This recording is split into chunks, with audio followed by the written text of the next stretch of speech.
নমস্কার বন্ধুরা, দিয়াস রান্না চ্যানেলে আপনাদের স্বাগত জানাই।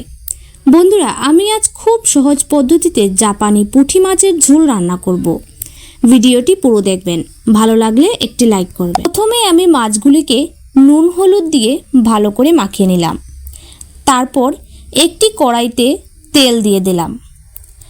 তেলটা গরম হয়ে গেলে তাতে একে একে মাছ ছেড়ে দিলাম। মাছগুলিকে উল্টে পাল্টে ভেজে নামিয়ে নিলাম। তারপর ওই তেলে একটু তেল দিয়ে তাতে পেঁয়াজ বাটা দিয়ে দিলাম। পেঁয়াজটা একটু কষিয়ে নিয়ে তাতে আদা বাটা দিলাম। পেঁয়াজের রঙটা লালচে হয়ে গেলে তাতে সর্ষে বাটা দিয়ে দিলাম।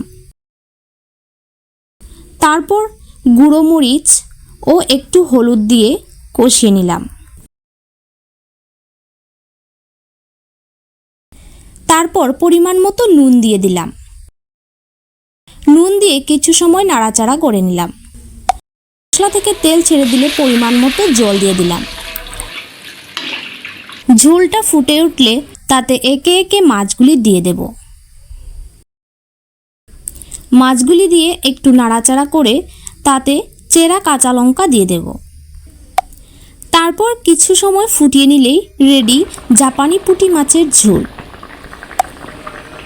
গরম ভাতের সঙ্গে এই রেসিপিটা খেতে খুবই দারুণ লাগে। আপনারা সবাই বাড়িতে একবার ট্রাই করে দেখবেন।